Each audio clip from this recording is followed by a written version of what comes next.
Bonjour à toutes, bonjour à tous et bienvenue à notre Histoire en tête, l'émission de la Société historique de Montréal. Ici Mario Robert, président de la Société historique de Montréal. Aujourd'hui, nous recevons l'historien Laurent Busseau qui nous raconte les raids des Féniens de 1866 à 1870. Organisation secrète visant l'indépendance de l'Irlande, les Féniens mènent une lutte armée qui les conduit à effectuer des assauts sur des localités canadiennes. Montréal est dans la tourmente, tiraillé entre sympathisants et opposants. Laurent Busseau est interviewé par notre collègue Mathieu Trépanier. Bonne émission!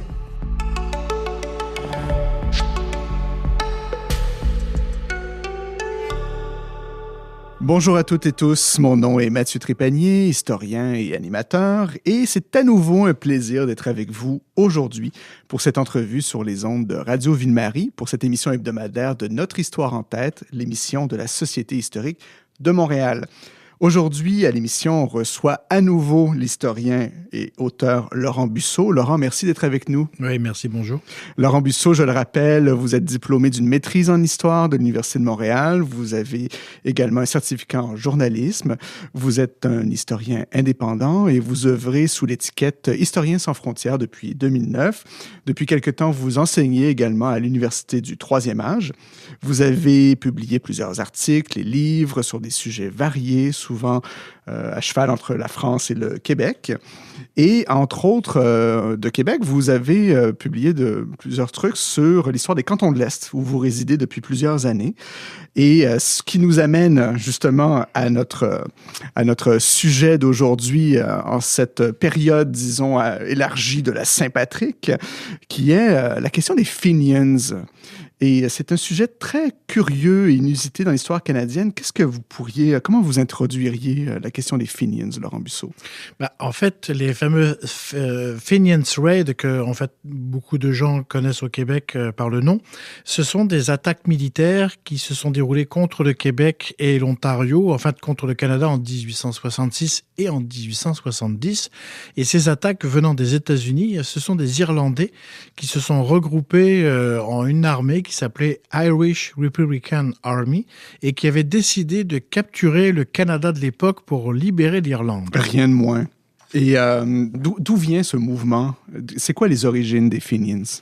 En fait, l'origine des Fenians vient de la grande famine, de la grande maladie de la patate en 1845 à 1851, où vous avez sur à peu près 6 à 7 millions d'individus, 1 million d'Irlandais qui sont morts de faim et 1,5 million, voire à 2 millions qui se sont expatriés, alors pas volontairement, mais qui ont été expatriés de force vers l'extérieur de l'Irlande. 80% de cette population est partie vers l'Amérique du Nord, donc États-Unis majoritairement. Le Canada aussi, si je parle de grosses îles, on connaît cette immigration irlandaise qui a été mise sur cette île pour les épidémies.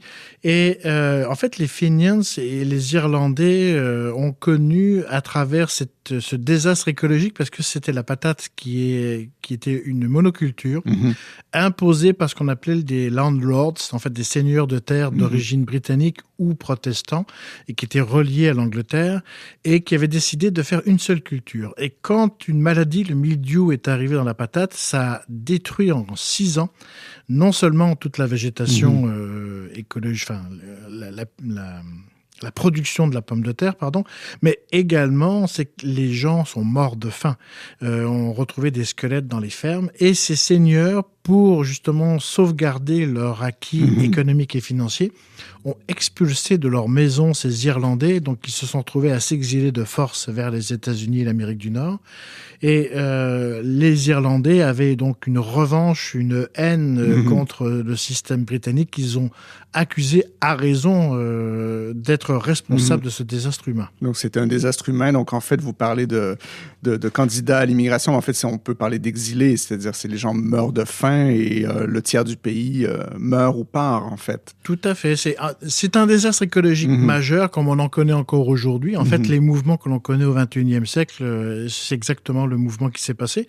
Il faut bien comprendre aussi que les Fenians Red, donc ceux qui sont venus des États-Unis pour envahir le Canada en 1866, c'est au lendemain de la guerre de sécession américaine. Oui, alors comment justement ça se cristallise en Amérique du Nord cette résistance, le mouvement de libération nationale, on pourrait dire. En fait, c'est la Saint-Patrick. C'est le 17. Oui, c'est la Saint-Patrick. D'ailleurs, je passe le bonjour à tous les Irlandais et Irlandaises de Montréal.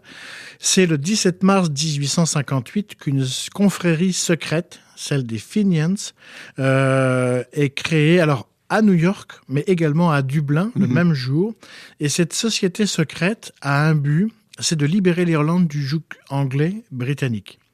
Et le mot Fenians vient en fait de Fania, de Fian, qui est un mot celtique du IIIe siècle de notre ère, donc l'ère chrétienne, qui représente en fait des jeunes guerriers, c'était des jeunes chevaliers errants.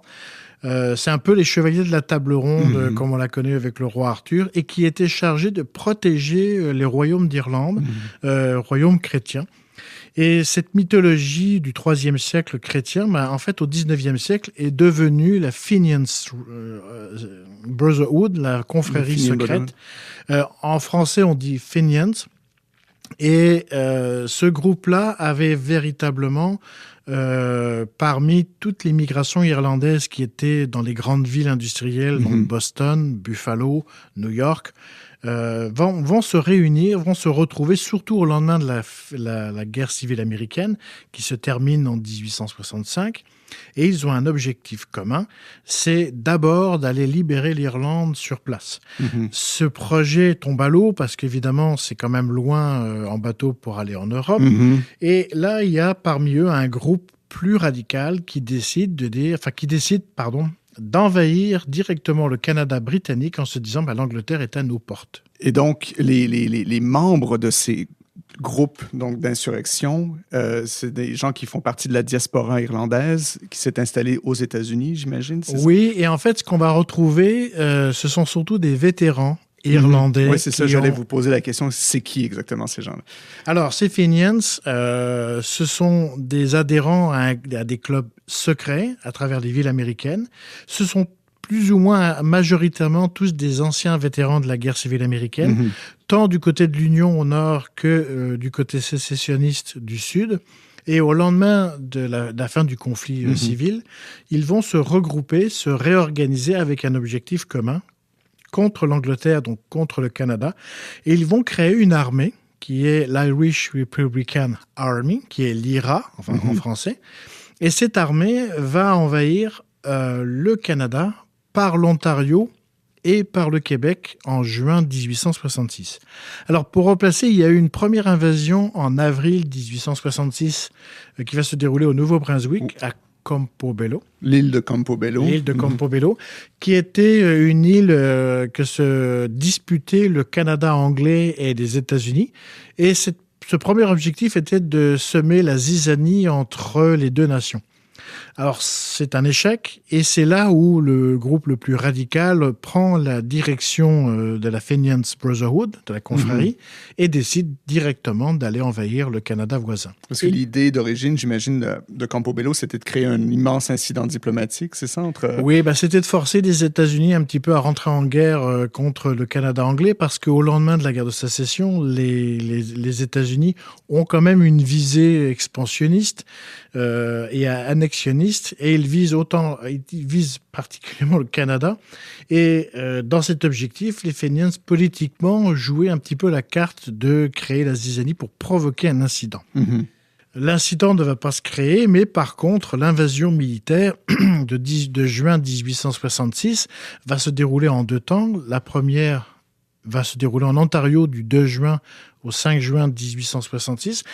Et c'est ça qui est très intéressant, c'est que les États-Unis, le gouvernement américain de l'époque, qui est le président Johnson, qui a remplacé Abraham Lincoln, qui a été assassiné en avril 1865, mais qui a le même conseiller qui est M. Seward, et il laisse faire, c'est-à-dire qu'il véritablement, il laisse courir les Fenians pendant 5 jours, jusqu'au 5 juin, les laissant envahir leurs voisins. Quel est l'objectif du gouvernement américain pour ça? C'est une question bête, mais bon... On peut la poser quand même. En fait, l'objectif, c'est de défaire un petit peu le Canada. En fait, l'Ontario, alors, cette invasion de l'Ontario va se dérouler à Niagara Falls, exactement à un lieu qui s'appelle Ridgeway, où d'ailleurs les troupes irlandaises vont défaire les troupes canadiennes et britanniques, parce que c'est une victoire militaire de la part des Irlandais. En quelques jours, alors ils vont pas concrétiser l'invasion, mais ils vont concrétiser cette victoire militaire. Et les États-Unis voient une déstabilisation de leurs voisins parce qu'ils ont un objectif, surtout vers l'ouest, c'est de prendre la côte ouest. Et en déstabilisant l'est, on peut obtenir le contrôle de l'ouest. C'est la même époque où les États-Unis achètent l'Alaska, par exemple. Ce qui va forcer, on pourrait dire, le Canada à s'unifier, de devenir le Dominion. Oui, c'est un petit peu dans cette géopolitique qui nous échappe aujourd'hui, mais il faut comprendre que l'achat de l'Alaska en 1867 est en place depuis 1856. Ah oui. Et les États-Unis négocient avec la Russie qui va laisser partir l'Alaska parce que ça fait la nique aux Anglais, si je peux me permettre l'expression. Et ça, l'Angleterre et le Canada en ont tout à fait conscience. Alors, dans le jeu diplomatique, les Fenians qui vont envahir le Canada, c'est une déstabilisation militaire et politique.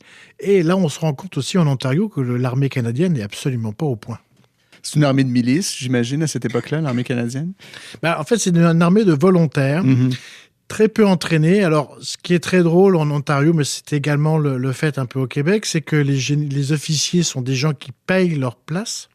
Ah oui. Donc, ce sont des gens qui ne sont pas forcément formés. Donc, ils achètent leur commission, comme on dit. C'est ça. Okay. Alors, il y a quand même des troupes régulières britanniques, mais qui sont surtout positionnées au point stratégique militaire, c'est-à-dire notamment sur le pourtour du Saint-Laurent, sur des villes stratégiques comme Saint-Jean-Richelieu au Québec ou Kingston. Et ces troupes régulières sont des troupes militaires entraînées. D'accord. Mais il n'y a pas encore, en 1866, le modèle d'une milice canadienne véritablement militarisée. C'est-à-dire que c'est un petit peu des étudiants, notamment en Ontario. Ce sont des étudiants de l'université qui font ça, on pourrait dire, le dimanche. Et quand ils vont se retrouver face à des vétérans américains, irlandais, qui, eux, ont fait 4 ans de guerre, évidemment, ça fait une petite différence. Et pour revenir un peu recentrer sur le Québec, donc en 1866, dans quel contexte historique se déroule l'invasion du côté québécois? Alors, du côté québécois, c'est la suite de l'Ontario. Et en fait, l'invasion du Québec qui se déroule à partir du 6 juin jusqu'au 10 juin, c'est la continuité. C'est une prise en tenaille sur les 2 grands lacs. Notamment là, ça va remonter le long du lac Champlain. C'est-à-dire que l'objectif militaire face au Québec, c'est en passant par Saint-Armand, Fredericksburg, de remonter le long du lac Champlain et d'aller jusqu'à Saint-Jean et voir Montréal et prendre possession de Montréal. Ah oui, rien de moins, OK. Oui. Et donc, j'imagine qu'il y a des préparatifs, on franchit la frontière avec une force armée. Comment est-ce que ça se cristallise tout ça? Alors, le franchissement de la frontière se fait au niveau de Saint-Armand. Il y a à peu près 1000 à 1200 hommes de troupes quand même qui traversent la frontière, dirigés par un général vétéran de l'armée de l'Union, c'est le général Spears, qui est un général de cavalerie. Et l'objectif d'ailleurs de ces Fenians, c'est de prendre le maximum de chevaux pour créer une cavalerie et remonter directement sur Saint-Jean. Et de Saint-Jean, prendre le contrôle économique, parce que Saint-Jean et le lac Champlain, c'est une autoroute économique entre le Canada et les États-Unis. Et puis de Saint-Jean, c'est de remonter vers Montréal. OK. Et je suis curieux de savoir justement comment est-ce que les Fenians, donc ces vétérans de l'armée américaine, en fait de l'armée de l'Union et de l'armée confédérée, comment est-ce qu'ils arrivent à lever des fonds? Est-ce qu'il y a quelque chose à dire là-dessus? Ou comment ils arrivent à se constituer en une véritable force armée avec uniforme, et etc.? En fait, la levée de fonds se fait au sein de la diaspora irlandaise. C'est-à-dire qu'en fait, il y a des clubs qui sont organisés à travers les grandes villes, moyennes ou grandes, notamment à Buffalo, il y a des grandes assemblées où les gens payent une carte de leur parti et il faut bien comprendre que ces Irlandais forment une milice. C'est-à-dire qu'en fait, c'est une armée où ces gens-là ont un métier, mais ils adhèrent à un club, alors je dirais pas un club sportif, mais c'est un club à point de vue militaire. C'est un peu le type modèle suisse. C'est-à-dire que vous êtes militaire en étant adhérent à cette milice. Et comme ce sont des anciens vétérans qui ont été démobilisés au lendemain de la guerre de sécession de 1861-65, ces gens-là ont pu aussi garder certains équipements. Les Fenians aussi vont pouvoir en 66 acheter des équipements de surplus de l'armée américaine avec un petit peu, entre guillemets, l'aval du gouvernement qui va laisser faire. Ça aussi, c'est une autre partie, c'est qu'ils vont pouvoir s'armer, avoir des uniformes, avoir du matériel, des munitions. Et c'est ce qui va permettre justement et l'invasion en Ontario et l'invasion directement sur le Québec. Là où ils vont avoir un point faible, c'est qu'ils ne savent pas qu'ils sont court-circuités par les services secrets britanniques qui déjà sont à l'intérieur même du système Fenians et qui connaît exactement à peu près l'organisation, donc qui va la désorganiser. Il y a aussi le phénomène où chaque club est un petit peu autonome. Donc il n'y a pas une fédération du processus et donc les troupes qui vont passer en Ontario vont le faire sans trop prévenir celle qui est prévue dans les mêmes dates sur le Québec. C'est pour ça qu'il va y avoir, entre le 2 juin et le 5 juin, le gouvernement des États-Unis va un peu fermer les yeux, mais à partir du 6 juin, date de l'invasion du Québec, là, le gouvernement fédéral intervient en interdisant le transport d'armes, les munitions, ce qui fait que le général Spears, qui est destiné à envahir le Québec, va se retrouver sans vraiment de soutien logistique.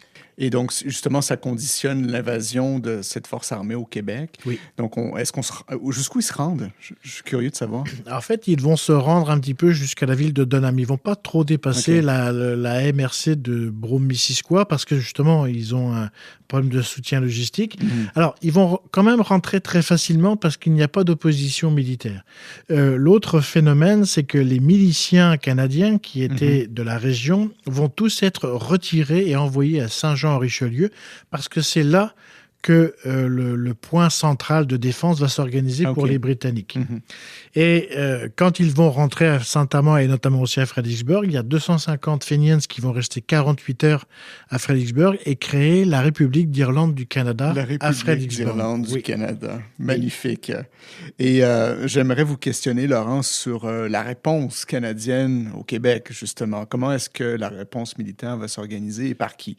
Alors, la réponse canadienne, elle va venir de Montréal. Et c'est ça qui est très intéressant, c'est parce que contrairement en Ontario, où le système de défense canadien était désorganisé, à Montréal, vous avez des unités d'élite, notamment une unité de cavalerie qui est les Royal Guides. Alors, guides, ça veut dire éclaireur.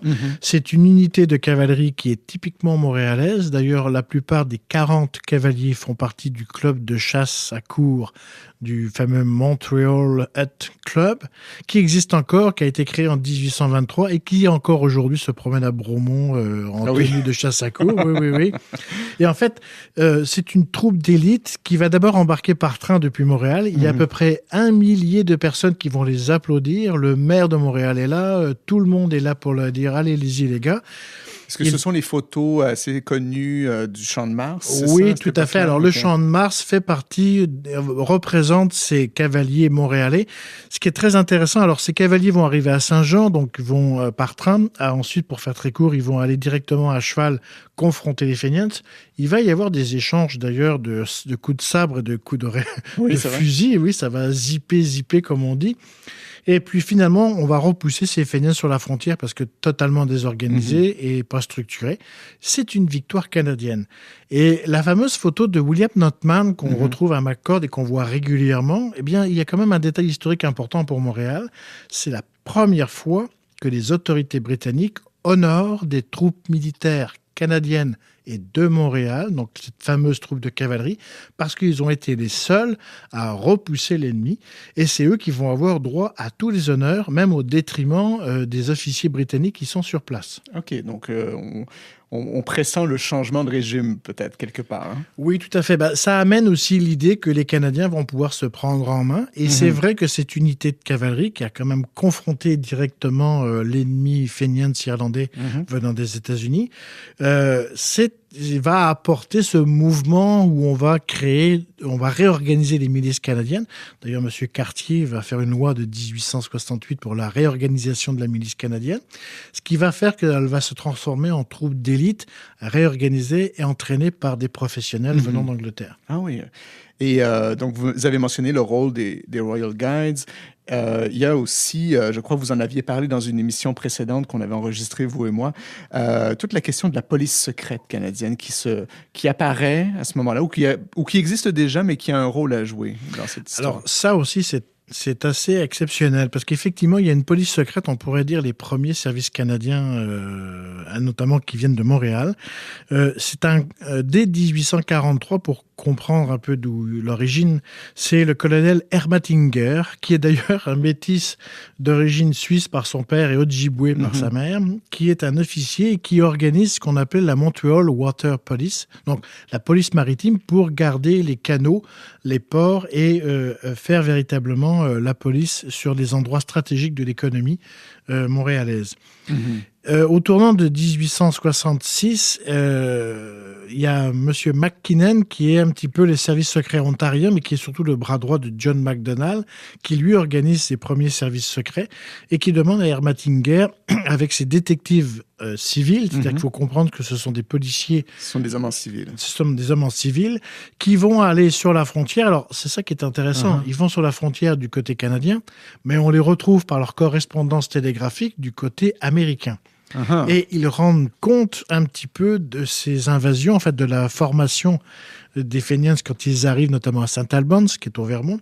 Et par télégraphe, ils informent de la présence et de l'organisation de ces Irlandais qui arrivent sur la frontière. Donc, les invasions irlandaises ne sont pas passées inaperçues par les services secrets canadiens de l'époque. Ni par les services secrets britanniques, donc qui, si je comprends bien, avaient noyauté le mouvement assez en amont, finalement. Il y a cette anecdote que vous m'aviez racontée une fois sur les uniformes que je trouve assez intéressante. Oui, tout à fait. Parce que les Irlandais avaient fait une commande d'uniformes de couleur vert sur le modèle des uniformes de cavalerie de l'US Army du Nord. Et le premier modèle qui coûtait $12 à l'époque, qui était une fortune, a été acheté par un militant du Michigan. Et en fait, il s'avère que c'était un agent des services secrets canadiens qui a acheté le premier uniforme Fenians pour informer Ottawa et Londres qu'il y avait une invasion qui se préparait. Et oui, c'est drôle, mais pour revenir un peu à Montréal, j'aimerais savoir, donc finalement, l'impact des invasions feniennes sur Montréal, c'est, vous l'avez dit, on pourrait dire c'est une espèce de consolidation de la force militaire et sa professionnalisation, quoique ça avait déjà un peu commencé. Est-ce qu'il y aurait d'autres choses à dire sur justement Montréal à ce moment-là? Je ne sais pas si c'est, si je peux me permettre cette question-là, mais Montréal compte à cette époque-là évidemment un certain nombre d'Irlandais. Est-ce qu'il y a une forme de sympathisants? Les Irlandais de Montréal, est-ce qu'on sait qu'est-ce qu'ils pensent, eux? En fait, il y a une chose importante, c'est qu'à Montréal, en fait, avant les invasions et après les invasions, il y a une grosse concentration, notamment de Griffintown, d'Irlandais. D'ailleurs, on leur doit le pont Victoria. Ironiquement, oui. Ironiquement, oui, parce que malheureusement, beaucoup ont laissé leur vie. Il faut savoir qu'il y avait une société, c'était la Hibernian Society, qui était une société de catholiques irlandais et qui était infiltrée par les Fenians. Parce que les Fenians étaient présents à Montréal, mais ce n'était pas tous les Irlandais d'origine catholique. Alors, au lendemain des invasions, il va y avoir un mouvement, on va dire, étant du côté de la gestion de la ville par la police locale, qui vont surveiller tous les Irlandais. On va arrêter beaucoup d'Irlandais dans les gares. Alors, c'est un phénomène un peu, entre guillemets, si je peux me permettre, de terrorisme. C'est-à-dire qu'en fait, dans tous les Irlandais, on va avoir un Fenians.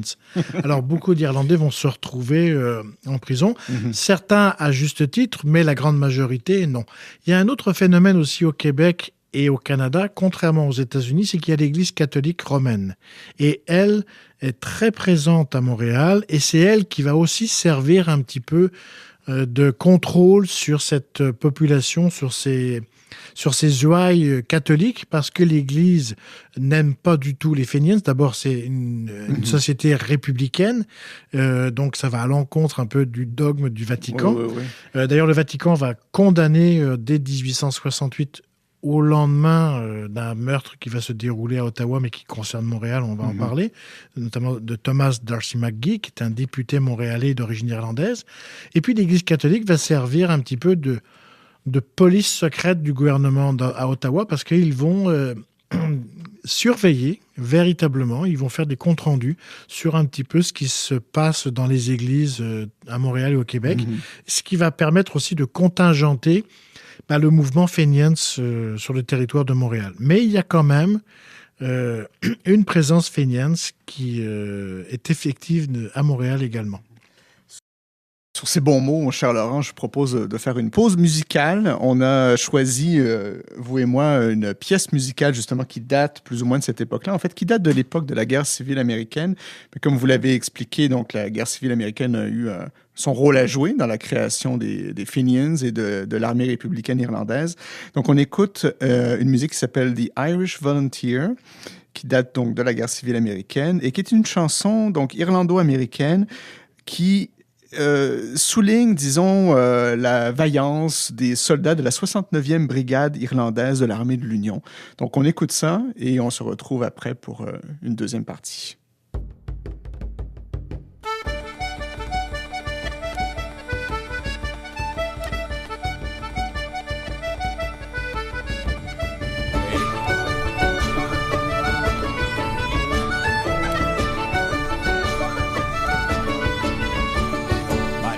Tim MacDonald, I'm a native of the Isle. Was born among old Erin's bogs when I was but a child.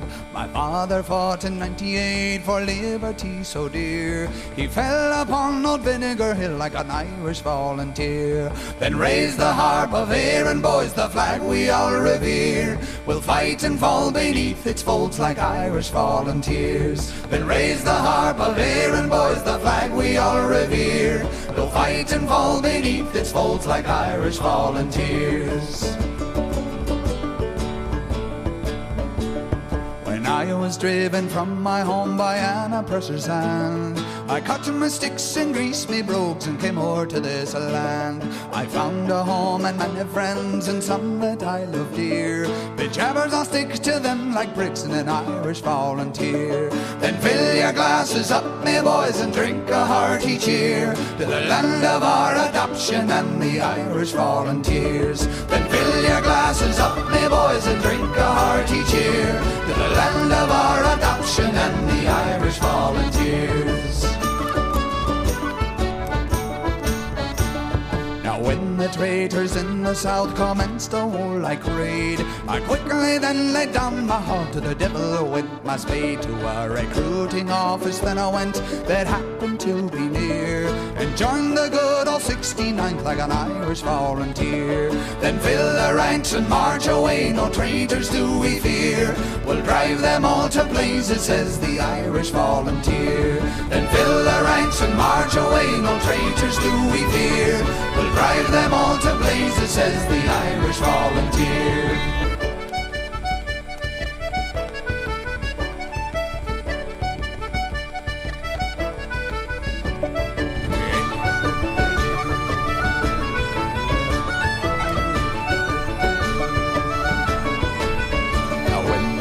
Of Wales came over here and made a hubbub. Oh, everybody turned out, you know, in gold and tinsel too. But then the good old 69th didn't like these lords or peers. They wouldn't give a damn for kings, the Irish volunteers. We love the land of liberty, its laws we will revere. But the devil take a nobility, says the Irish volunteer.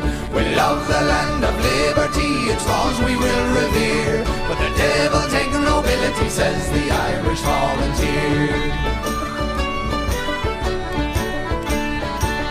Now if the traitors in the south should ever cross our roads, we'll drive them to the devil as St. Patrick did the toads. We'll give them all short nooses that come just below the ears, made strong and good of Irish much hemp by Irish volunteers. Then here's to brave McClellan, whom the army now reveres. He'll lead us on to victory, the Irish volunteers. Then here's to brave McClellan, whom the army now reveres. He'll lead us on to victory, the Irish volunteers.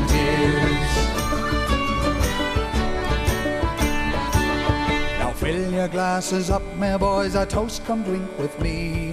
May Erin's harp and the starry flag united ever be. May traitors quake and rebels shake and tremble in their fears, when next they meet the Yankee boys and Irish volunteers. God bless the name of Washington, that name this land reveres. Success to Maher and Nugent and their Irish volunteers. God bless the name of Washington, that name this land reveres. Success to Maher and Nugent and their Irish volunteers.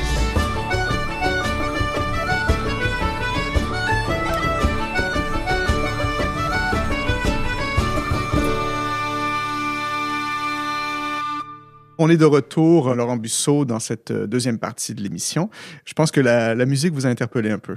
Oui, parce que le 69e brigade, la Irish Brigade du 69e, c'est la base même de l'IRA, enfin de l'armée républicaine irlandaise. C'est la base qui va créer cette armée.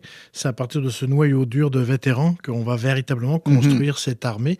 Puis aussi la volonté d'aller envahir le Canada, parce que c'est véritablement une armée militaire, avec un armement militaire. Ce ne sont pas des maraudeurs ou des simples gugus. Non, il y a eu une espèce de légende urbaine. Vous m'expliquiez en préparation de l'émission comme quoi c'était des pilleurs, etc. Mais en fait, pas du tout. Non, tout à fait. Non, pas du tout. Et puis d'ailleurs, ça s'avère dans le procès qui va se dérouler à Swedesburg, qui est aujourd'hui Cowansville.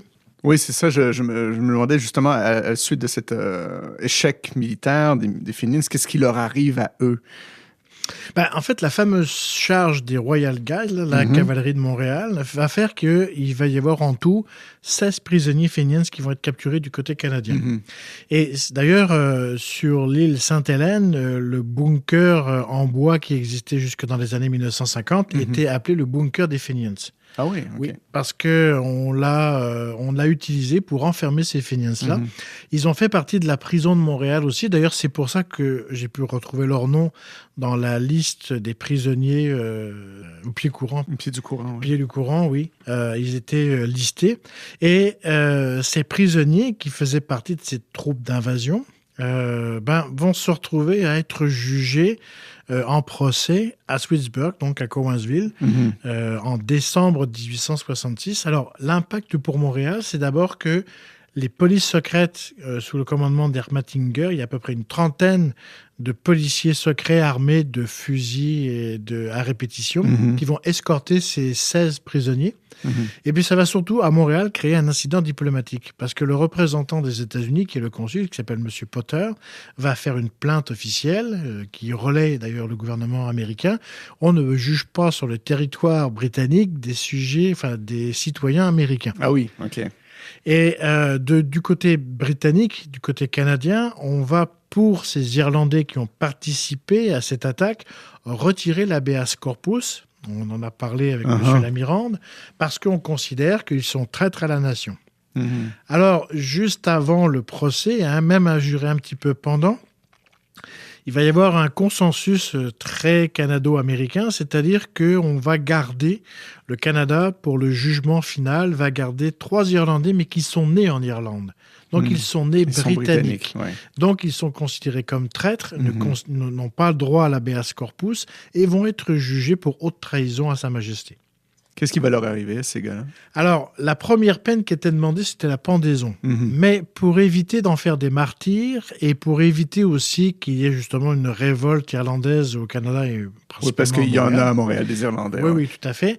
On va commuer cette peine en emprisonnement à vie. Ils vont se retrouver au pénitencier de Kingston, qui était vraiment pas un camp de vacances. Et ces prisonniers vont être donc enfermés. Alors, ils vont faire à peu près une vingtaine d'années, si je me souviens bien. Mais en tout cas, ces 3-là vont payer les pots cassés pour les autres qui, eux, vont retourner aux États-Unis comme citoyens américains. Ils vont redevenir libres aux États-Unis? Alors, aux États-Unis, oui, ils vont retourner dans le camp Fenians, parce que ce sont des Fenians.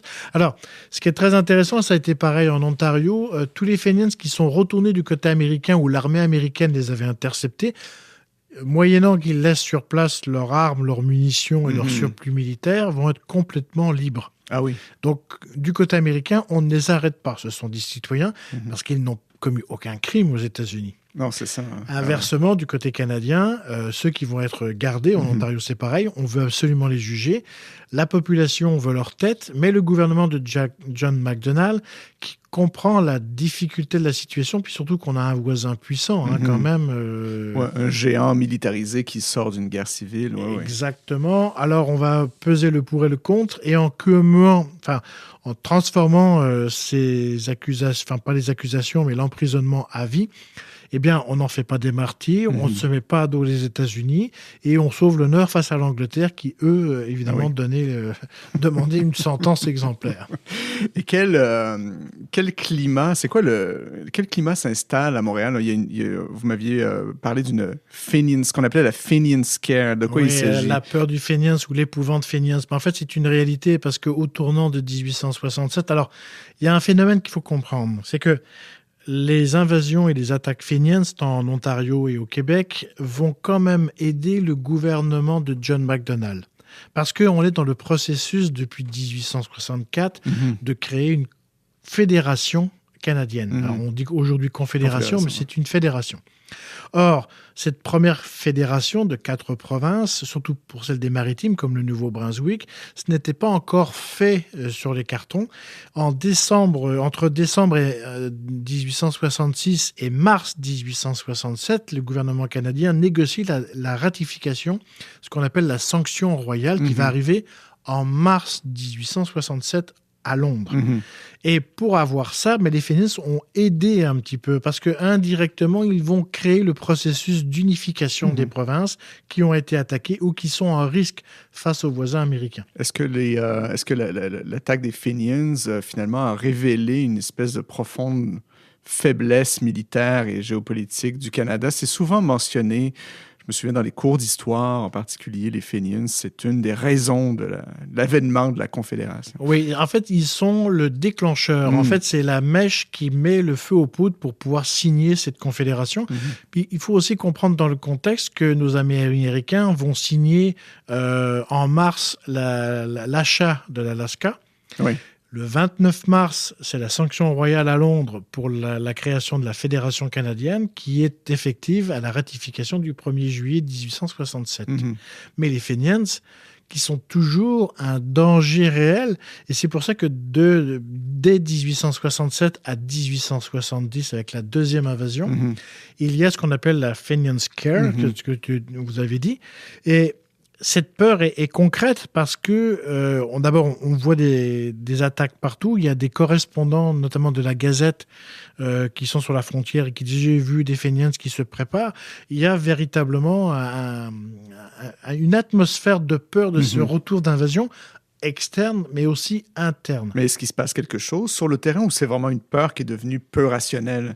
Alors, en fait, c'est un petit peu les deux, parce que beaucoup de correspondants des journaux canadiens, de Montréal principalement, vont se retrouver dans les assemblées qui se trouvent à Buffalo ou à Boston, et là, ils n'arrêtent pas d'entendre que l'invasion va revenir, qu'il y a des préparatifs. Donc, cette peur est réel. L'autre chose, c'est que les services secrets, alors beaucoup plus sous le tapis pour le gouvernement à Ottawa, mais c'est une réalité, les services secrets britanniques ont mis à la tête de la Fenians Brotherhood un homme qui s'appelle Henri Le Caron, qui porte un nom français, qui se fait passer pour un Français, mais son vrai nom, c'est Thomas Billis Bish, qui est un agent britannique, un vrai James Bond, qui est complètement, qui a pris l'étiquette Fenians, qui est presque le bras droit d'ailleurs du futur président, qui est John O'Neill. Alors, là, j'ai peut-être sauté une étape, et John O'Neill, qui est un colonel de cavalerie, c'est lui qui a fait la victoire militaire en Ontario en juin en 1866. Okay.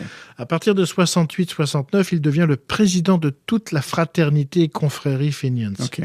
Et c'est lui qui, en mai 1870, va organiser la seconde attaque.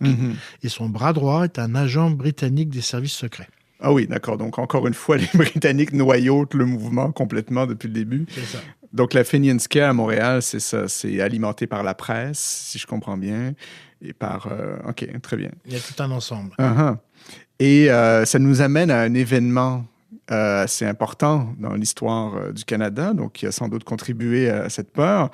Et en tout cas, c'est un événement concret qui n'est pas du tout imaginé et qui n'est pas du tout anticipé, mais c'est l'assassinat de Thomas D'Arcy McGee. Oui, alors Thomas D'Arcy McGee est un député de Montréal. C'est un des pères fondateurs de la Confédération canadienne signée le 1er juillet 1867. Pour faire très court, son parcours à lui est quand même très particulier parce qu'il est irlandais. C'est un Irlandais, oui. C'est un Irlandais. Lui a connu l'épidémie de la patate. Il a fait aussi partie... Alors, il faut resituer aussi quelque chose... en amont de la création des Fenians. Il y a eu, au lendemain de cette maladie, dès 1846, une insurrection irlandaise qui s'appelait Jeune Irlande, Young Ireland, dont faisait partie D'Arcy McGee, mais aussi tous les présidents et patrons de la Fenians Brotherhood. Ils sortent tous du même lot. Et ces révolutionnaires irlandais voulaient véritablement, alors dans un premier temps, défendre les droits de la paysannerie irlandaise qui était décimée par les maladies et par le fait qu'ils étaient expropriés.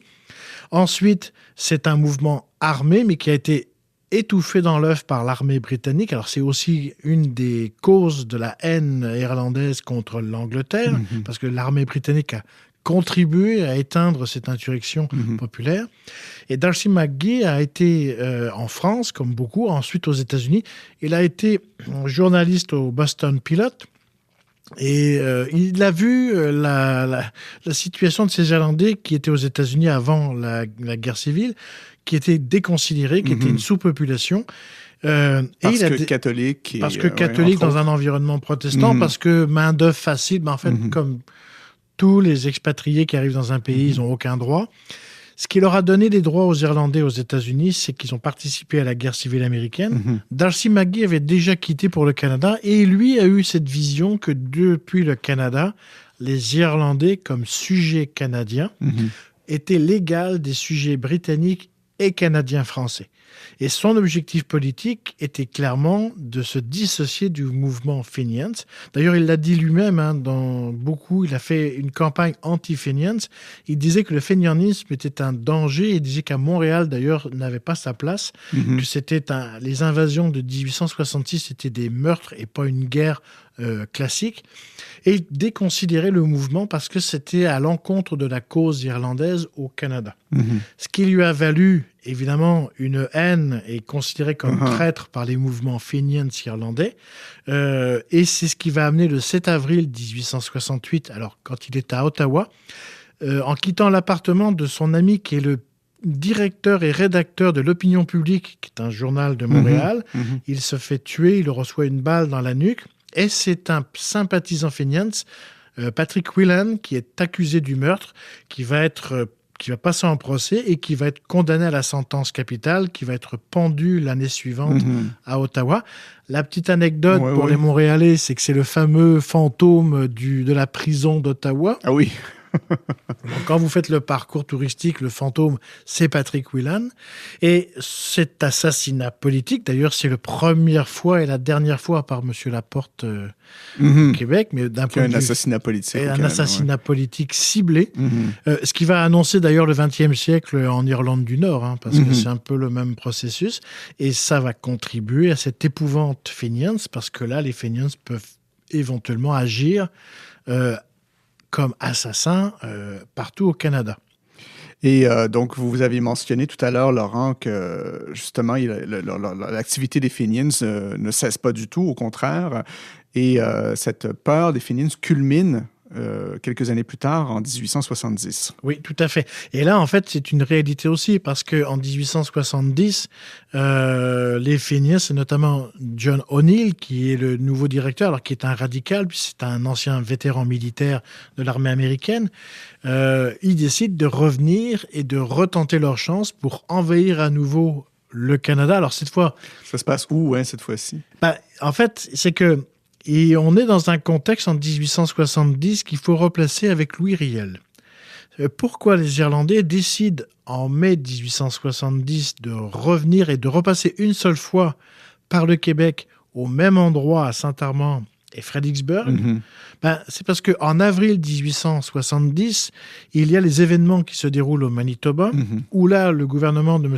MacDonald va envoyer la milice canadienne, qui est cette fois une armée véritablement entraînés. Il y a aussi l'assassinat d'un orangiste Scott qui met le feu aux poudres entre orangistes et catholiques. Et là, les Irlandais font le plan que, en passant par le Québec, ils allaient avoir une sympathie des catholiques et principalement des francophones. Alors évidemment, ça, c'était une erreur fondamentale. Et il y a un autre aspect, c'est qu'ils vont traverser la frontière par Saint-Amand et c'est le même endroit où ils sont venus en 1866, donc ils étaient rentrés facilement. Le pari était le même à l'époque, c'est échanger un Canada occupé pour l'indépendance de l'Irlande. Et puis, ils avaient calculé un truc qui était vraiment bien fondé, on va dire, pour l'époque, c'est que le 24 mai, c'est la fête de la reine de l'époque. C'est la fête Victoria, c'est le 24 mai. Donc, ils avaient ciblé que les troupes canadiennes, notamment régulières, allaient défiler à Montréal, ce qui a été une réalité. Ce qu'ils ne savaient pas, c'est la première chose, c'est que les services secrets canadiens et britanniques avaient tellement court-circuité l'information qu'on était au courant, qu'il y a déjà une tentative de déstabilisation et de désorganisation qui se fait en amont au Vermont. Donc, en fait, des agents de la police secrète canadienne et le fameux Henri Le Caron désorganisent l'attaque. Et puis, il y a un autre phénomène que personne n'avait anticipé. Parce que, en venant en 1866, ils ont quand même pillé, certains Irlandais ont pillé et se sont attaqués aux fermes locales parce que c'était un retour de bâton. Eux qui avaient vu leur famille ou leurs parents se faire expulser, étant en terre britannique, ils ont fait un peu la même chose. Et les fermiers locaux, qui sont d'ailleurs des anciens loyalistes, ont décidé par eux-mêmes de créer une milice militaire civile qu'on va appeler les Red Chasses, donc les écharpes rouges, parce que l'écharpe rouge est le symbole des officiers britanniques. C'est la famille Ten Eyck, par exemple, dans les cantons de l'Est. Tous les loyalistes qui sont d'ailleurs d'origine de l'État de New York après la Révolution américaine, donc d'origine hollandaise, c'est pour ça qu'on a des Ten Eyck, des Myler et tout ça. Et ils vont acheter... Alors, ils vont se cotiser et entre 1868 et 1870, ils vont cotiser assez d'argent pour s'acheter des carabines pour chasser le bison. C'est un modèle un peu la Winchester, mais c'est un modèle qui s'appelle la Ballard. C'est du gros calibre. Et ils vont s'armer, s'entraîner et attendre le retour de ces Fenians parce qu'ils se disent, et on est dans la fameuse Fenian Scare, ils vont forcément revenir. Ah oui. Et puis, ils vont établir... Alors, ces fermiers sont en lien avec leurs collègues du Vermont parce que la frontière n'existe pas vraiment. Et au Vermont, la première fois, on avait accepté les invasions Fenians, pas la deuxième fois. Et la deuxième fois, il y a un échange de renseignements qui fait que les gens savent que les Fenians sont revenus à Saint-Alban par le train. Donc, Saint-Alban, c'est sur la frontière. Des fermiers vont aller sur place le soir et dire le lendemain, ils viennent chez nous. Ah oui, OK. Et là, vous avez 40 bonshommes armés de leurs carabines qui vont se positionner sur le chemin, alors sur une hauteur, et qui vont attendre à peu près 800 à 900 hommes militaires Fenians et vont les canarder. Ah oui, c'est la bataille de Saint-Armand, c'est ça? C'est la bataille de Eccles Hill qui est à Saint-Armand du 25 mai 1870, où je vais dire ces pauvres Fenians qui arrivaient tambour battant avec le drapeau au vent, passant la frontière qui était un tout petit pont. Alors malheureusement aujourd'hui on n'a pas accès parce que c'est propriété privée puis c'est sur la frontière américaine. Ils passent ce petit pont sur le ruisseau et là se font véritablement canarder par 40 bonshommes qui ont des fusils à répétition. Donc là c'est plus le tir au bison, c'est le tir aux Fenians. Donc j'en déduis que ça se passe plutôt mal pour eux. Ça se passe plutôt mal. Alors les Fenians vont avoir quand même quelques morts et beaucoup de blessés. Et surtout, ils ne vont pas pouvoir passer outre ce tir de barrage, on va dire ça. Ensuite, la milice locale canadienne, qui est de la région et qui cette fois n'a pas été à Saint-Jean. Eux aussi arrivent avec l'armement militaire britannique. Et donc, vous avez des uniformes rouges qui se mêlent aux costumes des fermiers. Et là, pendant 2 autres heures, ce sont et les miliciens canadiens, donc troupes régulières, et les fermiers qui vont barrer la route à ces Irlandais. Dans l'échange de tirs, le général O'Neill ne bénéficie pas non plus de quelque chose qui vient du gouvernement américain. C'est Ulysses Grant qui est président des États-Unis. Et en 1870, le gouvernement américain ne supporte pas, ne ferme pas les yeux sur cette invasion qui est illégale. Il y a un US Marshal, qui est un ancien général, qui s'appelle Foster, qui va directement arrêter le général John O'Neill devant ses troupes. Ça va déstabiliser les Fenians et ça va faire en sorte que cette invasion va s'arrêter net ici. Et comment est-ce qu'on... Et je pense qu'il y a quelque chose à dire aussi sur la façon dont on a relaté les événements. Il y a des journalistes sur place à l'époque? Oui. Alors, c'est ça qui est très intéressant, parce qu'il y avait des premiers reporters de guerre, et de Montréal, et de Saint-Alban-sur-Vermont, mais pour ceux de Montréal, notamment John Henry Walker. Vous avez également un dessinateur d'origine allemande qui s'appelle Adolf Vogt.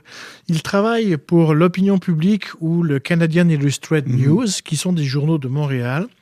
Et ils viennent sur place alors faire des croquis, prendre des photos. Il y a un monsieur Sawyers, John Sawyers, qui... Alors lui, j'ai pas réussi à trouver sa bio, mais qui vient de Montréal et qui prend des photos. Et alors, lui va prendre des photos un petit peu au lendemain de la bataille. Mais monsieur Adolf Vogt, lui, va aussi être présent et va croquer les miliciens canadiens, les premiers morts. Celui qui nous laisse des photos actuellement, c'est monsieur Richardson, T.J. Richardson, qui lui est un photographe professionnel du Vermont, de Saint-Albans, et qui apparemment connaissait les champs de bataille de la guerre civile américaine, et qui lui est véritablement le premier à prendre des photos sur le vif. Ah oui, OK. Oui. Donc et on a une trace photographique de ça. On a une collection de photos, et notamment aussi des premiers décès du côté irlandais. Alors, on en parlait tout à l'heure, mais il y a les touristes américains. Oui, c'est ça. Je me demandais si la légende était vraie. C'est qu'il y a des gens qui ont fait du tourisme militaire, en fait, si j'ose dire. Oui, alors, par contre, ils venaient du côté américain. OK, je pensais que c'était du côté canadien. Okay. Non, en fait, du côté canadien, c'était véritablement des combattants. Du côté américain, du côté du Vermont, il y a des familles complètes qui vont venir de Saint-Albans, du Vermont, assister à la bataille. Et même, à un moment donné, dans les documents, les témoignages d'époque, ils vont se retrouver sous le feu des tireurs canadiens. Et là, ils vont se rendre compte que ça tire vraiment. Et qu'ils vont se reculer, vraiment prendre de la distance parce que les balles sifflent pour tout le monde.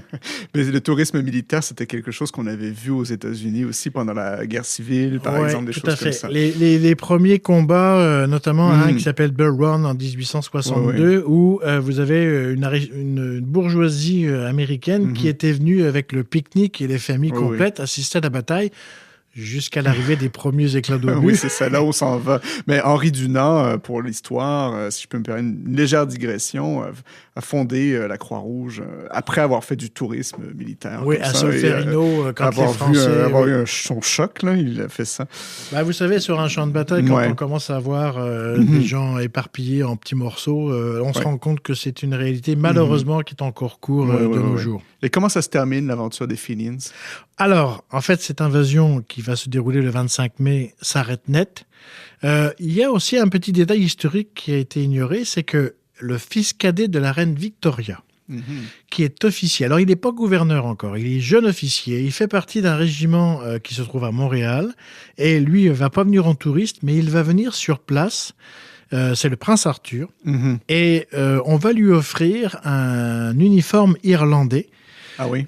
Qui va d'ailleurs être envoyé à Londres. La petite anecdote, c'est que Parc Canada va récupérer cet uniforme qu'on peut voir d'ailleurs de couleur verte. Et puis, la fin des Fenians, John O'Neill ne va pas abandonner l'idée. Et il va repasser, alors il va tenter de repasser au Canada, mais au Manitoba en 1871. En pensant que là, cette fois, c'est les Métis qui allaient supporter son mouvement. Alors, il y avait auprès de Louis Riel un de ses bras droits, ou en tout cas quelqu'un qui était avec lui, qui s'appelait O'Donoghue, qui était un Fenians, et qui a d'ailleurs dit à John O'Neill, passe par là, si je peux me permettre, passe par ici, parce que là, on n'aime pas les Canadiens, puis on n'aime pas McDonald's. Mais c'est Louis Riel qui va les repousser à la frontière. Ah oui. Et cette fois, du côté américain, les troupes militaires régulières vont les arrêter. Et ça, c'est vrai. Ça sonne le glas du mouvement armé, en tout cas aux États-Unis. Oui, tout à fait. Et l'ironie de l'histoire, c'est que l'Iran, un demi-siècle plus tard, va gagner, si j'ose dire, va réussir à accomplir l'indépendance de l'Irlande, mais à partir uniquement du territoire irlandais et en Grande-Bretagne. Tout à fait. Il y a une autre anecdote importante, c'est que l'armée américaine, la Navy, vont récupérer un ingénieur Fenians qui avait créé un sous-marin pour couler les bateaux anglais. Ce monsieur s'appelait Holland, alors c'était son nom. Et en fait, ce gars-là va devenir le premier ingénieur sous-marinier de l'armée américaine. Ah oui, OK. Comme quoi, hein, l'histoire, la connexion américaine dans l'histoire de l'indépendance de l'Irlande, elle est en fait assez fondamentale. Oui. Hein? Ouais. Et puis, si je peux me permettre, si vous avez l'occasion d'aller à la SAQ québécoise et que vous voulez un bon vin rouge australien, choisissez 19 Crime, donc 19 Crimes. Vous avez un des personnages qui est John Boyle O'Reilly, qui est un des Fenians qui a envahi Fredericksburg. Alors, en fait, sa petite histoire dans la grande, c'est qu'il a été Fenians en Irlande, capturé par les Anglais, envoyé au pénitencier en Australie. Il s'est évadé en 1868. Il a rejoint Boston par bateau. À Boston, il devient journaliste et pro-Fenians. Et là, il participe à l'invasion de Fredericksburg. OK, donc on révisera notre histoire irlandaise avec un peu de vin. Merci infiniment, Laurent Busseau, pour cette émission aujourd'hui, très appréciée encore une fois. Je rappelle que vous avez publié en 2016 aux éditions Histoire Québec et conjointement avec la Société historique de Missisquoi le livre « Les Féniens arrivent, histoire illustrée d'une invasion irlandaise à l'origine de la Confédération 1866-1870. Le livre est disponible à la boutique de Pointe-à-Calière et en ligne. Merci beaucoup, Laurent. C'est moi qui vous remercie. À la prochaine. À la prochaine. Nous en sommes maintenant à la fin de cette émission. Nous remercions notre invité, l'historien Laurent Busseau, qui est venu nous parler des raids des Féniens au Canada entre 1866 et 1870. Nous remercions également notre collègue Mathieu Trépanier qui l'a interviewé. Vous pouvez retrouver cette entrevue sur le site de la Société historique de Montréal à l'onglet Émissions de radio ou sur notre toute nouvelle chaîne YouTube. Nous vous invitons, si ce n'est déjà fait, à devenir membre de la Société historique de Montréal. Alors, merci de nous avoir écoutés et à la semaine prochaine.